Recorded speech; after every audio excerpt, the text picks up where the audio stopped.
జయశంకర్ భూపాలపల్లి జిల్లా కేంద్రంలోని కలెక్టర్ కార్యాలయం ముందు బీఆర్ఎస్ పార్టీ శ్రేణులు బైఠాయించి నిరసన వ్యక్తం చేశారు.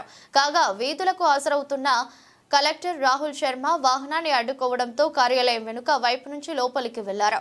కాంగ్రెస్ పార్టీ ఎన్నికల్లో ఇచ్చిన హామీ ప్రకారం రైతులకు రైతు భరోసా కింద 15,000 రూపాయలు, 2 లక్షల పైన రుణమాఫీ పూర్తి స్థాయిలో సన్న వడ్లతో పాటు దొడ్డు వడ్లకు 500 రూపాయల బోనస్ ఇవ్వాలని డిమాండ్ చేశారు.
Devan Reddy Dinalo